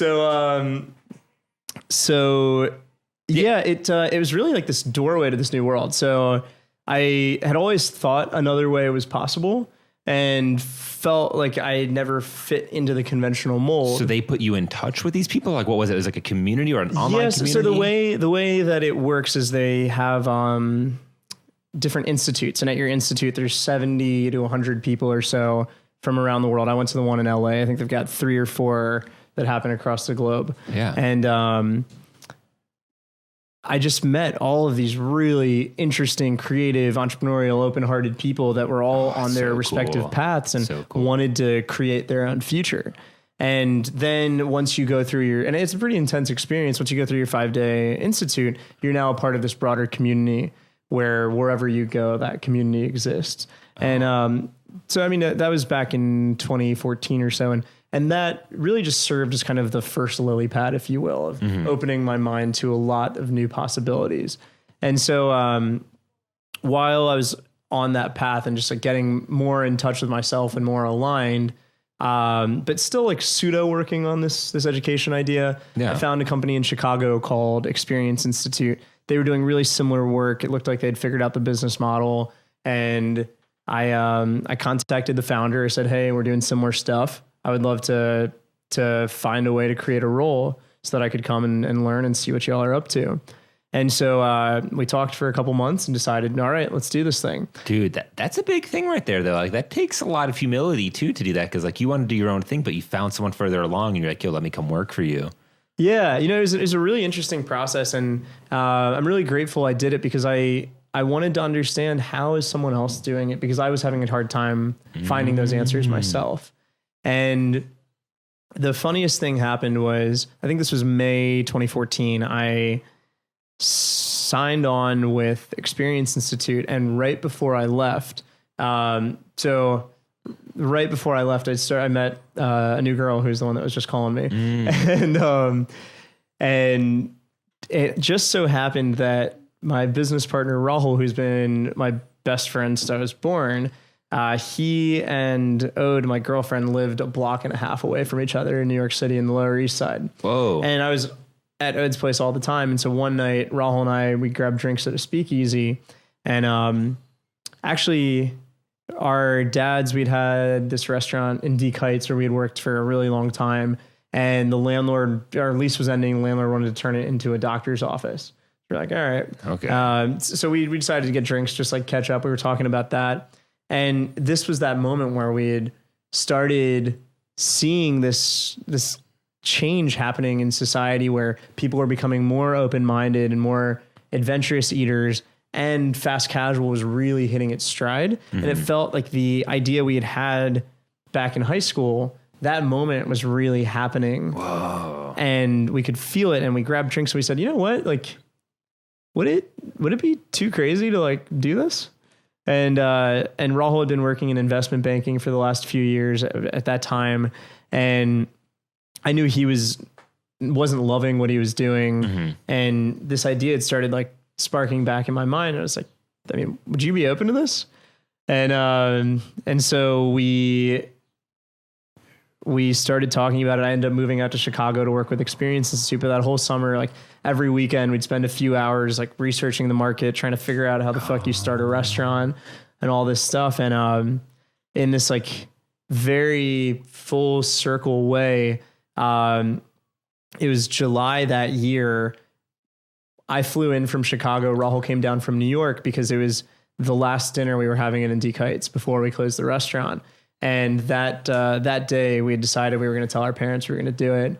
And so at the last meal we were having at Indique Heights, we told our parents we wanted to leave our jobs, move back home, and open Rasa. Whoa, that's a lot, dude. Holy shit. Like, yeah. It's crazy how fast your mind switched from like working at that company that was according to your old business plan. Yeah. And then meeting Rahul and wow. Yeah. And I still have so much love for Globier and the education space and experiential learning and travel. And I hope to one day in my life get back to that space. And it just felt like the timing wasn't right for it. Yeah. For whatever reason, the universe wasn't guiding me to pursue that. And this new door had opened. And once I saw it, I couldn't unsee it. And I really just had to walk through it. Yeah, and that was like your childhood dream with your best friend and everything. And it seems so possible now. It's like, yeah, at that point, it seems like we could actually do this. Like, yeah. Like we have enough experience, a little bit of money or whatever. You could get some investors, Rahul, whatever, and it's like, it's also cool to see you pivot like that too. Like you weren't scared to kind of throw away that thing so fast and be like, okay, no, this is actually what I wanted to do. Like, it's always cool to see how you got to that point, Yeah. And, it was quite an emotional decision to say, like, I'm going to put this on the side for now. And that doesn't mean that I'll never be able to come back to this, but it was just like, this isn't right for this moment. And this is where I want to put my energy now. And so, I still had to get the travel bug out of me. So, and I also knew I'd worked in fine dining and worked in casual dining, but I never actually worked at a fast casual restaurant. I was like, I should probably do that before I open this thing up. So I moved back to New York for a month after Chicago, worked at 2 fast casuals. I worked at Roti actually for a month.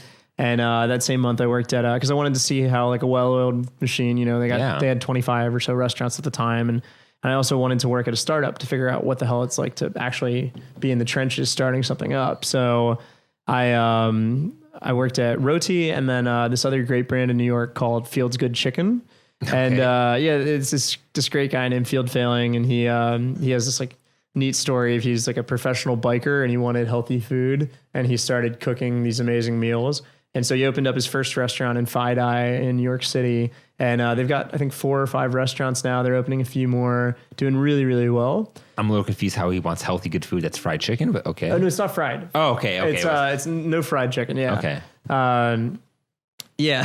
Talk about some experience, though. Holy shit, and between those two. So I started working at those 2 places, and then and after about a month of that, I knew I still had to get this travel bug out of me. So I met up with one of my best friends in Thailand. We traveled for about a month together. And then my girlfriend, Ode, was going to India. So I met up with her and we traveled through India for a month together.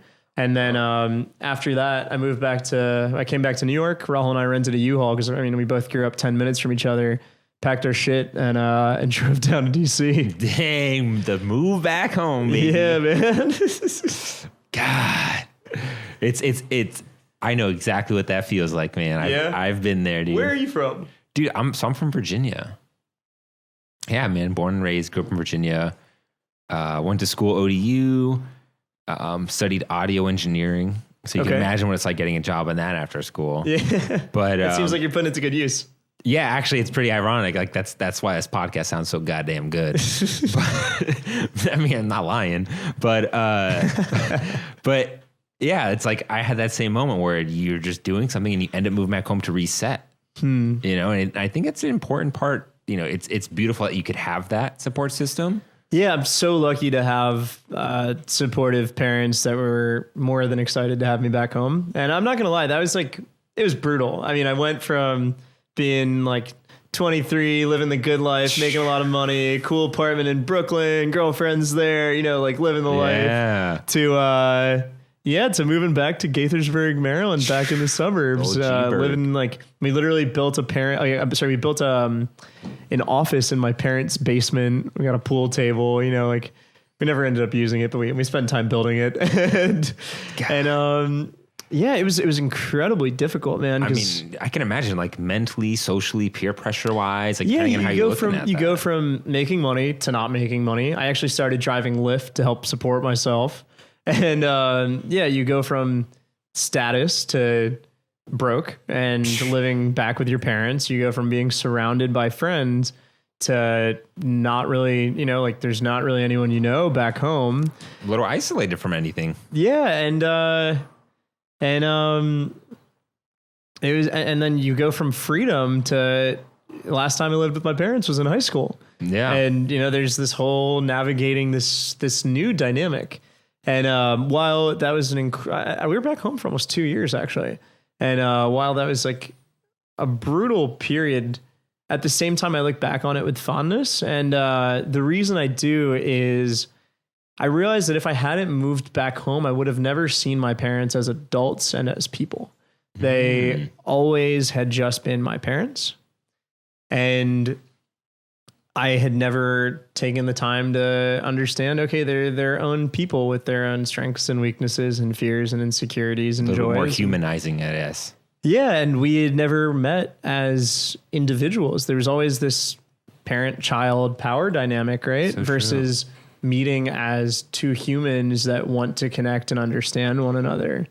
And so I'm really grateful to say that I feel I've got a really strong relationship with my parents today, which I thought I did before, but I realized I just didn't know them.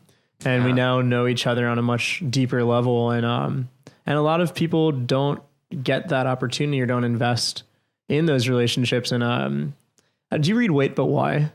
No. It's this like great Silicon Valley blog. It's this guy, Tim something. He's Tim Ferriss? No, it's not Tim Ferriss. Tim Urban. Okay. And Wait But Why? Yeah, it's like waitbutwhy.org, I think. Whatever. But yeah, you should check it out. And he does this like great. He does like a lot of graphics, and he's got this incredible ability to take super complex topics and break them down into really easily understandable ideas. So for context, Elon Musk reached out to this random blogger for Wait But Why, Tim Urban, and asked him to explain how his businesses worked.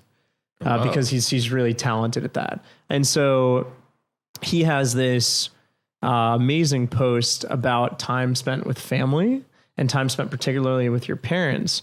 And I am going to butcher the percentages, but it was something like after you leave for college, you've already spent over 80% of the time you'll ever spend with your parents. And people don't think about it, but it's like, okay, maybe you see them for a birthday dinner and you see them for Christmas 7 days, and it's like, or 5 days or whatever. So if it's 7 days a year and you multiply that out, that's really like a very limited amount of time in your life. Yeah. And so reading that was really influential, and it's made me, that and a number of other moments have made me really grateful for the opportunity to not just learn about them, but also I've been thinking a lot about the impact different generations have on us, not just the parents, which is such a direct impact, but also, my parents being immigrants to this country, the things that their parents went through and beyond up that familial tree. And I've just learned so much of late that I probably never would have had I stayed in New York or had I not. That's so crazy when you really break it down how much time you actually spend with your parents like that. Jeez, it makes me want to go visit my mom like tomorrow. Dude, you should read it. It's really a mind-blowing post. It's like it's kind of like a slap in the face, sort of this like, oh shit moment. Yeah. I'm definitely checking this out. Holy shit. Yeah, it's super illuminating. Wait, so what was the impact of that on this journey? Was it just something you're so that impact on this journey was just like, though that period was really difficult. So we were fundraising. So the first question was, how do you start a restaurant? Okay, well, you need money. How much money do you need? All right, we need like $1 million. How do you raise $1 million? I got no fucking clue. And so, is that what you were looking at? Yeah, it's so expensive to open a restaurant. People don't realize if you want to have a brand that people feel is like not a hole in the wall or whatever. Especially when you started out. Yeah. Like it. And fast casual. I mean, particularly at the time we were opening, even today, the market was going through a massive fast casual boom. And so everyone is competing for these same 2,000 square foot boxes. So it's really hard to find a second generation restaurant that you can just flip really quickly. And so, because you're competing with Chipotle, you're competing with Starbucks, Sweetgreen, Cava, all these other brands that were either national chains expanding or local ones that were in the midst of their boom. And so, I mean, the for context, the average Chipotle, they spend about $800,000 to open. Wow. I mean, the average Starbucks is like, I think around 500,000 or something of that nature. But I mean, yeah, they're publicly traded companies. So you're actually able to access this information, and people don't realize how much money it costs to actually build a brick and mortar retail store. I would never guess it was that much. I'd have been like 50,000. You laugh at that, but yeah, it's how. Oh, wow, man, I can't believe it was like $1 million. Like, holy shit. Yeah, I mean, I wish it was 50,000. Yeah, right. We'd have a lot more Rasas at this point. Yeah. Yeah, I mean, so there's this grand question of like, all right, I'm 24 years old. How am I going to convince all these rich people to? Well, I don't even know any rich people. How do I convince people to give me that money? Yeah. And so it was a grueling but immensely important year of learning and just understanding not only these different structures for fundraising, but also how to pitch a vision when all you have is a pitch deck. Yeah. So what was that like? So you were just legit pitching for a whole year? Just Oh yeah, it was brutal, you know, like you're living at home. You're not building the restaurant, right? Like you're just sitting there, like sending out emails, calling people, getting coffees, talking to people on the street. Like, hey, you got a rich uncle, you know, like just trying to meet anyone you can that can support you in this way. Do you remember your first investor? Yeah, actually, so we're really blessed, and our dads are actually our first investors.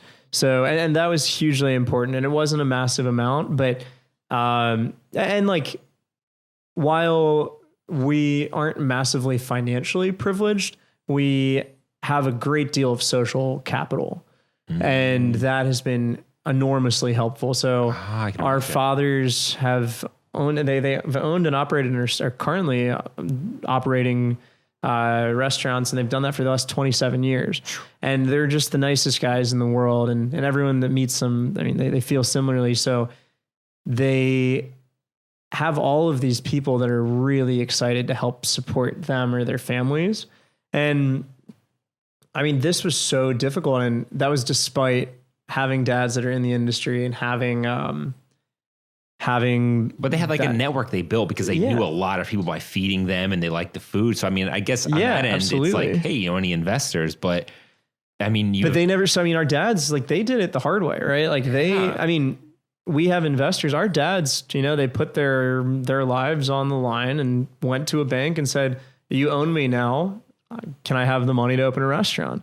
And so while they had a lot of operations experience, they had never taken capital themselves. They didn't want to be beholden to anyone. So they wanted to be their own bosses. Yeah. And I now just have such immense respect for every small business owner, even for I mean, like, we've always respected our dads, but the level of that depth of that appreciation has just increased exponentially, because you understand how fucking difficult this is. Yeah, they had no investors, no fundraising. It was just debt to the bank. Imagine 27 years ago, before the internet, right? Like, imagine being two men of color, just moved to this country, trying to start a business where they're just learning how things work.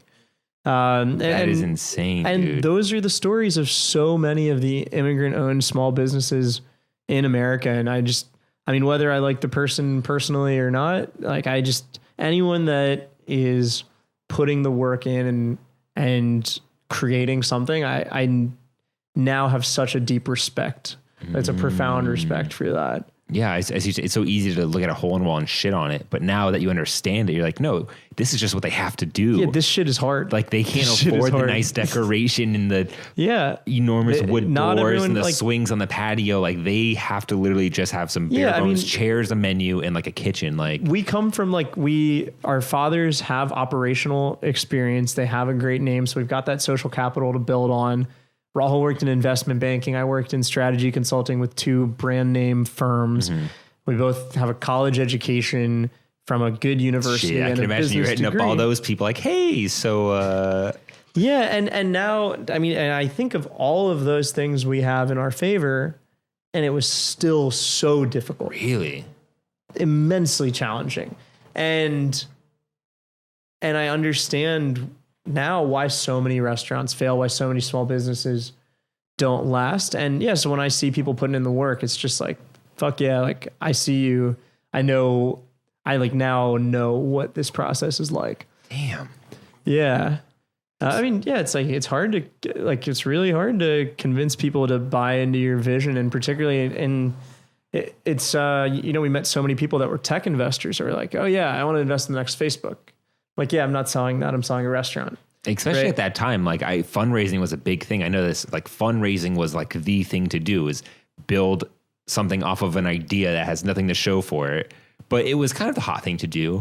And you were doing it, but with food. Not a giant tech scalable company, but with food. And trying to convince people, food can be scalable. Food can have really great returns, and it can make a really huge impact on the communities and the areas that we're living in. And though it took a year and it was an incredibly like painful and challenging process, we're so fortunate to have a number of incredible investors who believed in us, believed in the vision. I mean, they gave $1 million to two 24-year-olds, right? Like what the hell, man? Yeah. And that's like their hard-earned money and their life savings that they're putting into us. And so, it's so I mean, to kind of continue on. Yeah. So like, what was it like? I guess eventually you got the capital.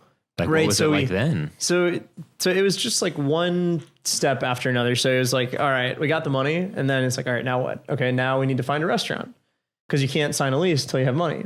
So, all right, now we've got the money. Where are we going to put this restaurant? So it's a great question. Yeah, it's a hard question right there too. Right. And I mean, location's so important in this industry. So we spent a lot of time looking around the city. There's a few neighborhoods we liked, and we found this amazing opportunity in Navy Yard.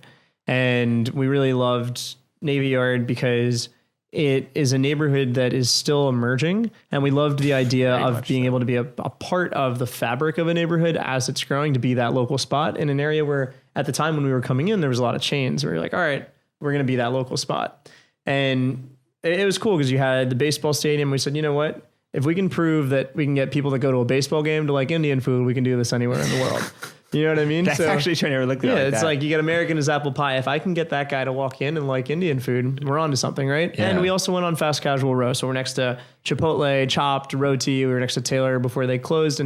And we said, like, some people thought we were crazy. They're like, you're going to go against these big brand names. That's so risky. And our perspective was, we got to find out if we're going to work one way or another, right? And so let's see what we're made of. Yeah. And so we found this spot. It was kind of funny. I mean, as I was talking to you about, it was very hard to get a spot. It was a grueling process. It took us 6 months before we found this spot. And even when we found it, it was Chipotle, Chopped, Roti, all these big national brands next to it. Like, well, so from a landlord perspective, this landlord in this building they hadn't worked with a startup before, and they wanted big national tenants that had huge credit behind them, and so I actually wrote a letter to one of the heads of the company because I had heard they were on the fence about us. And I said, look, your building is boring.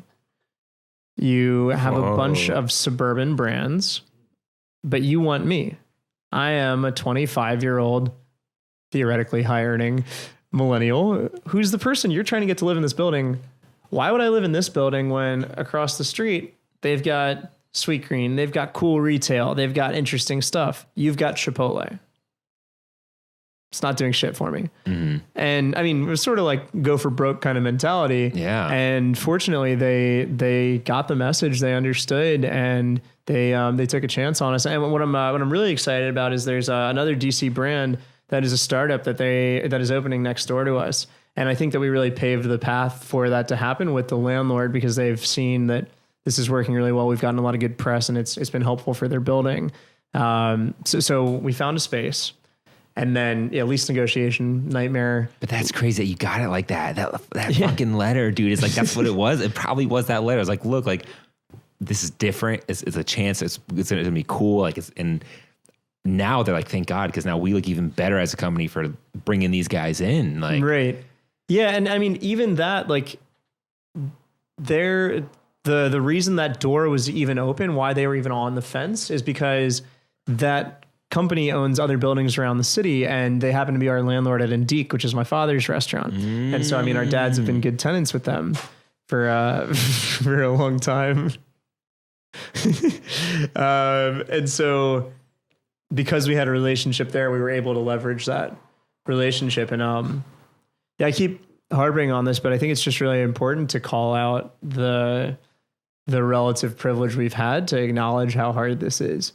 And how, and like why, but those are just unique to you. Like those are like such unique things that are unique to you, which made it possible. Oh yeah. And like we were opportunistic too, to be clear. Yeah. And everyone has their own strategic advantages in whatever they do, you know, but from your side, you had so much already going for you. That was like, do this, like do this, Sahil. Like it was in a way, like I don't want to say in the stars, it sounds so fucking cliche, but but yeah, you were rocking what you had, man. Like, yeah, no, and so we like, look, we're not the sons of some tycoons that just had money we can throw at whatever problem. We've had to work our ass off. We spent those couple years, our dads had us scrubbing pots and pans, cutting 50-pound bags of onions, just like sweating in the kitchen in the middle of the summer, you know, like, really not sexy work.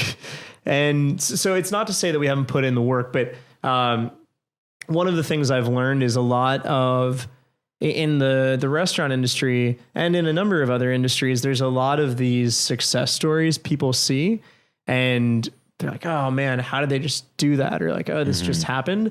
And one of the things that I've learned over the past few years is there's a lot of hidden things that have helped push people forward. And so I just like people to be aware of the very real challenges that are there. And so they're coming in with eyes wide open and ready to go into the fight. Dude, 100%. 100%, man. Hidden things, aka like, you know, like Chipotle, for example, Steve Ells' dad, he funded like the first few Chipotles. Oh, so he had a fat wallet like from the beginning. The Sweet Green guys are absolutely brilliant and visionary, and their families they come from 3 entrepreneurial families, to my understanding. So they had people. And one of the founders' families they were one of the more connected and influential restaurant families in New York City. And so they had connections to the Danny Meyer and the restaurant elite community, which of course they still put in the work. They still built the brand. We're not taking anything away. We're not taking anything away from them.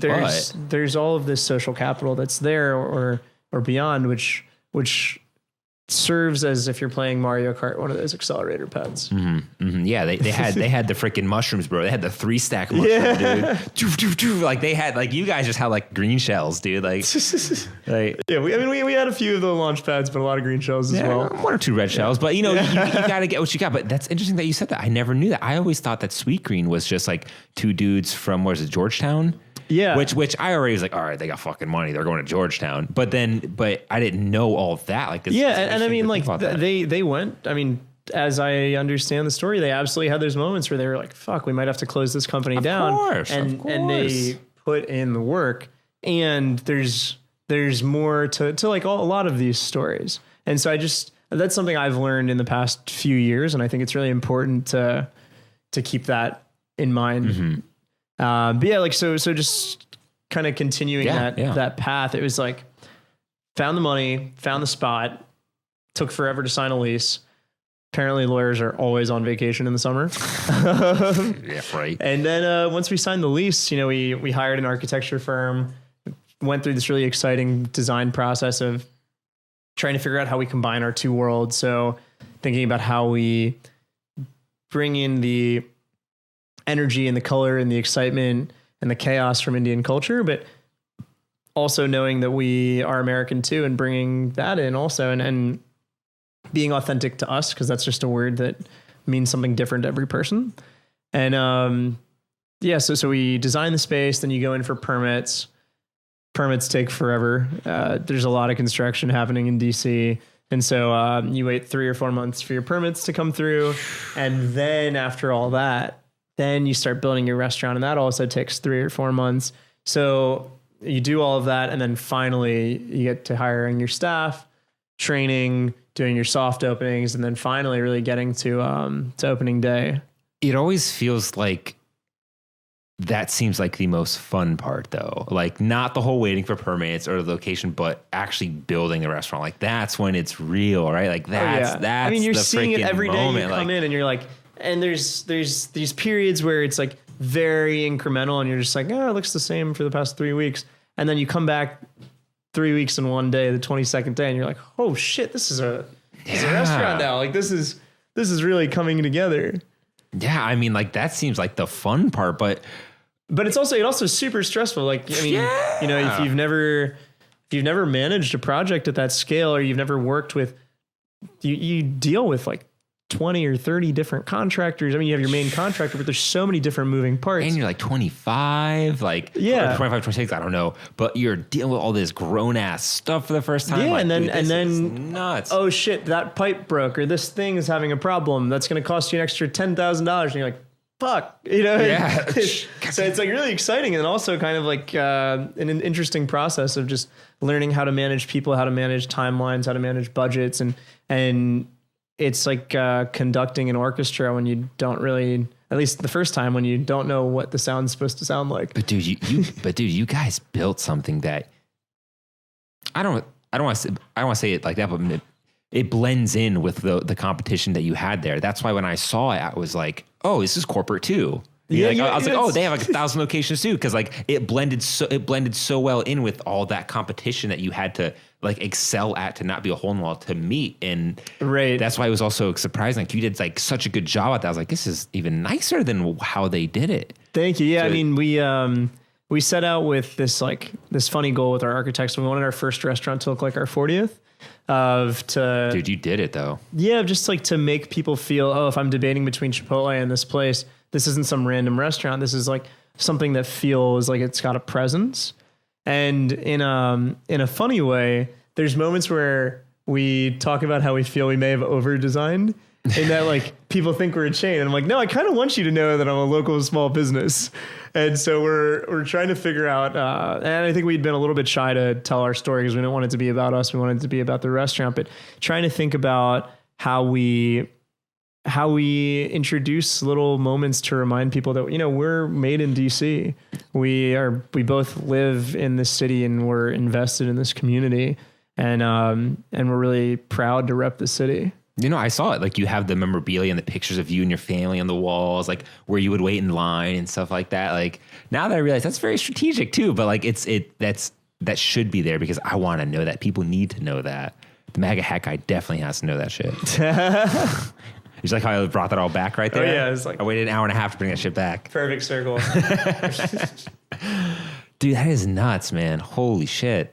So now that how far into have you been since you opened your doors? It's been about a year and a half. Year and a half. Like, what are you looking at now? Like, what's on your radar? Like, what's on your mind about everything? Yeah, I mean, so this past year and a half has been incredible. I mean, the most exciting, the most challenging, just the most growth filled that I've ever experienced. You know, it's every day is a new challenge, a new opportunity. There's no 2 days alike, and it's really forced us to grow up very quickly and forced us to adapt a ton. I mean, you very quickly realize that there's, you know, we have 20 or 25 people we employ, and they're quite literally feeding themselves or their families based on, like, this isn't just some fun entrepreneurial project anymore. This is something that is supporting the livelihood or the ability to live the life people want. And that is a huge responsibility. And so where we are today, we just launched catering, which has been really exciting. Cool. And we launched online ordering and delivery platform. So we're at a place now where we're really getting our in-store operations extremely tight, picking up and kicking off this catering program and trying to create a lot of scalable systems and really build a very strong company and team culture so that as we start turning one eye to growth, as we grow, we continue to get stronger, and we've got a really strong foundation that we build from. I mean, people talk about bamboo a lot, of how it takes 5 years to root, and then it just shoots up so incredibly fast. Yeah. And that's a lot about how we think about growth, of this idea of really getting your foundation strong and then allowing yourself to grow naturally from there. So what would you say is like the most challenging part at this point? It's a good question. So, I mean, we are actually looking to grow right now. So you're looking to expand. Yeah. So we are looking to expand. So there's kind of, there's all sorts of new challenges in growth in terms of thinking through where we want to go, how we raise money. We're raising money again. So how do we do that? And like, is it franchise model versus our own money model kind of thing? Or is it just like we have to do it ourselves for the next few at least? So all of those questions are things that, you're kind of dancing with and you're navigating and you're thinking through, like, because at first it's like, I just want to open a restaurant, and then you open, you sort of achieve your first goal. And now it's like, okay, so we've done the first thing. Now, where do we go from here? How do we build upon what we've created now and take that to somewhere new? And there's this mapping and visioning process of where is that you want to take it. But dude, I imagine it's got to have dawned on you at some point that like you're potentially building something that's going to make you $1 bajillion one day. Right? I mean, we'll see, man. We'll see. I can tell you're not that kind of person, but like that's had to at least cross your mind. You're like, holy fuck, like this could be, I hate to keep bringing up the Chipotle of Indian, whatever, fast casual, but like, does that cross your mind at all? Like that fact that you could be building like $1 billion empire right now, and it's just like, holy shit, like. I mean, it's crossing my mind right now. That's insane to me. Yeah, it's something I've thought about with growth, but I realize that if you look, you can have your North Star that you're moving towards, which is really important. But if you're only focused on that end point, not only do you not enjoy the journey, which is far more important than reaching that end goal, but you also probably won't get there because you're not present in this moment of like, all right, if we're looking to go from 1 to 3 restaurants, like Chipotle has 2,500 restaurants. That's just such a huge number that it's like, if I don't get to 2,500 restaurants or to 100 restaurants, I'm not going to be successful. But it also means that they've been like they've refined what they've been doing so well that they're able to even do that. Yeah. And so it's absolutely this like, okay, that is one of our aspirations, is to absolutely grow, but also to grow in a way that we're proud of. And that's a really strong company and brand that we're excited to share with the world. And it's like, okay, so let's have that as one of our intentions, to keep growing, and let's do it in a way that, let's stay focused on the task at hand, and like, set your vision, achieve it, set your vision, achieve it, set your vision, achieve it. And that's the way we've been approaching it. I mean, dude, you have an amazing mindset. I just want to throw that out there because I'm like, in my mind, that's what I'm thinking. I'm like, holy shit, dude. Like, yeah, well, and so here's the other thing, right? I think that expectations are extremely dangerous. If I set out the expectation that I'm going to be a billionaire, or I'm going to be a multimillionaire in 2 or 5 or whatever years, and if I don't, then I'm a failure. That's setting me up for failure, right? It's like, if I'm like, this is a possibility and something I'm working towards, and if it happens, fuck yeah, that'll be cool. But if it doesn't, all right, fuck yeah. Like, I learned a ton. We had a really incredible experience, and we hopefully changed some people's lives along the way. And yeah, my thought is, while we're working towards growing a great company, which to me is more important than just earning a lot of money. Of course, that would be nice if that happens.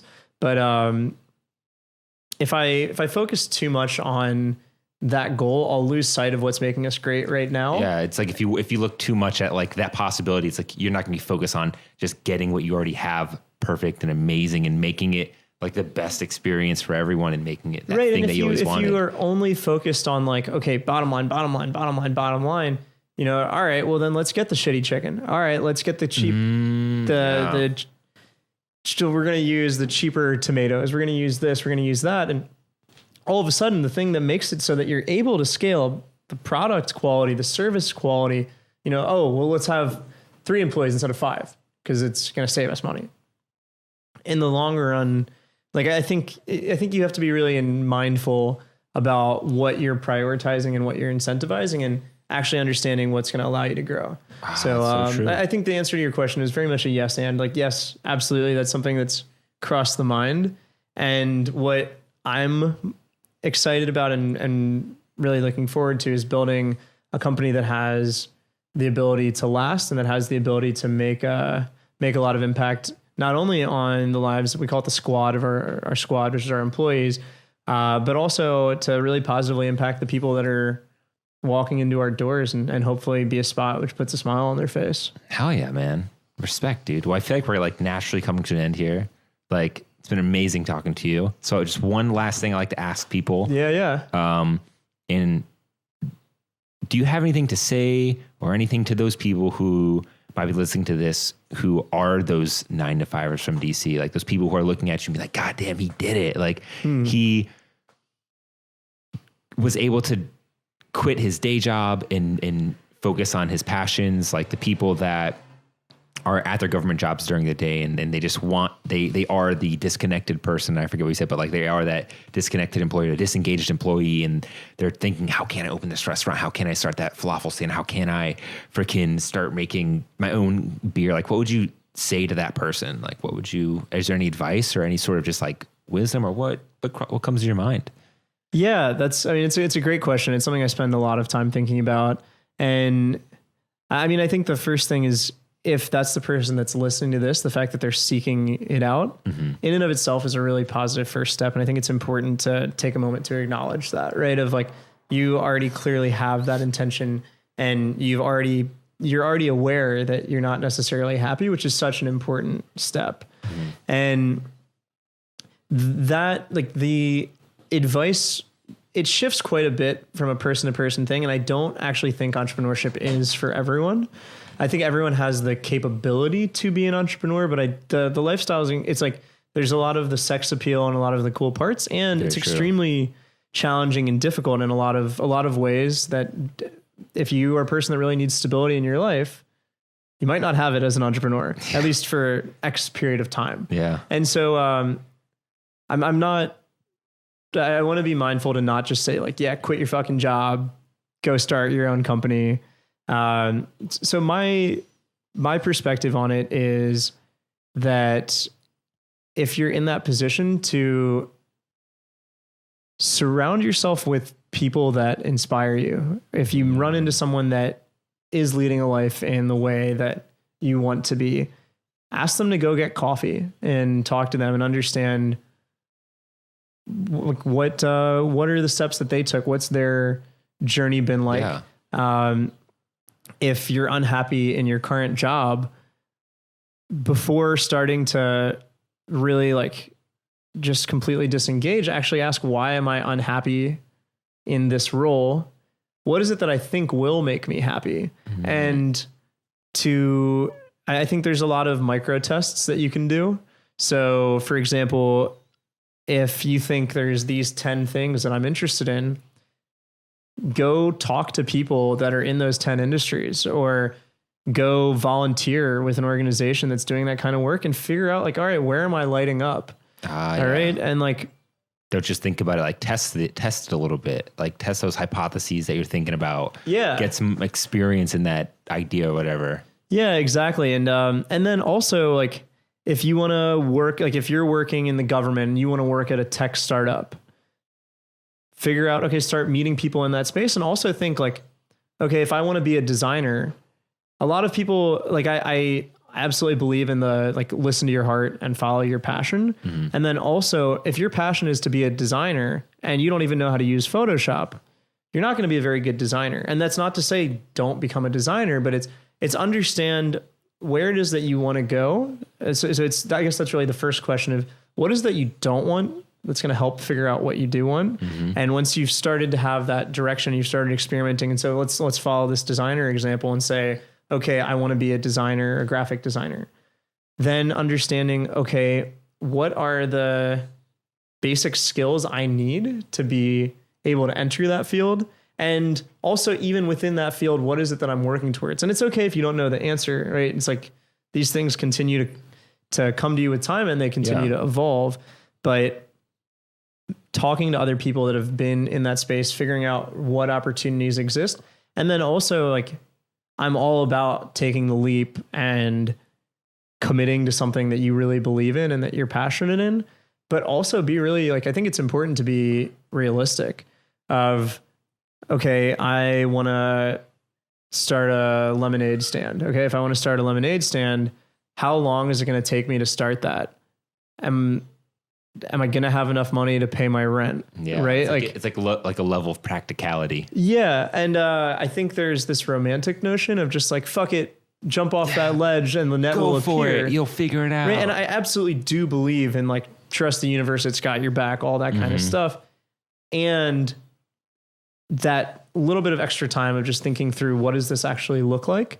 And what is it that and you know, another thing I would say is a lot of people make decisions based on career, which is again, what we've been incentivized to think about because society runs around money and we spend most of our time working in our careers. But I would also like for those people that are unhappy in their jobs, to think about like their lives more holistically of, am I happy in my life? Am I happy with my friends? Am I happy in the city I live in? Yeah. Am I happy with how I spend my time? The ideas I surround myself with and my job, right? Like the partnership I'm in, all of these questions. And like your job is just one part of your life. It's a huge part. And ideally you can craft a life where it all feels like one. But right now, a lot of people say, you know, why do we have happy hour on Friday? Because everyone's happy they're out of work. You know what I mean? Right. It's like, oh, yeah, thank God I'm done with this. Right. You're living for the weekends as you're backwards, man. Exactly. And then that's where most people are, unfortunately. And so, but I think a lot of people, they resonate with what you've done, or they resonate with like why I asked you, like, what do you have to say? Because I feel like those people aren't just brain dead zombies. Some of them might be, or maybe they're just happy with what they do. Yeah. But I think a lot of them, this does cross their mind. And that's kind of why I asked that, you know? Yeah. And so kind of to wrap up the thought, I would just say,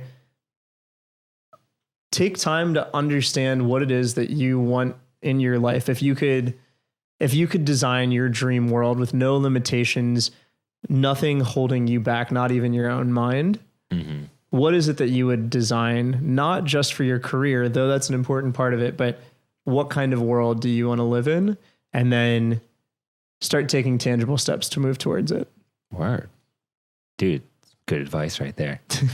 Good shit, man. Well, hey, man, fucking appreciate you being on the show, man. It's been epic. Yeah, thanks for having me. This has been great. Dude, it's been great talking to you, man. I have no idea how long we've been talking. Yeah. But if anyone wants to keep up with you, or where would you want to point them on the social medias?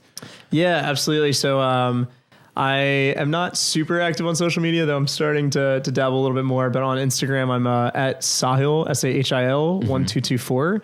And if you want to learn more about Rasa and the restaurant, our Instagram handle is at Rasa. And the website for the restaurant is just www.rasagrill.com. Word. And if they actually want to eat Rasa, it's in Navy Yard in Washington, D.C. So we are at 1st and M Street Southeast, right across from Nationals Park. Word. And you guys should definitely go there. It's freaking good, man. It's freaking good. Yeah, we'd love to have you over. Word, man. Well, thank you for coming on. And that's it. That's the angle. Peace out, guys. All right, that's it, dude. Dope. That was epic, man. Yeah, sorry, I got super sweaty palms. It's all good, man. It's all good. Here, let me turn this bad boy off. My ass is starting to hurt. That was a great conversation.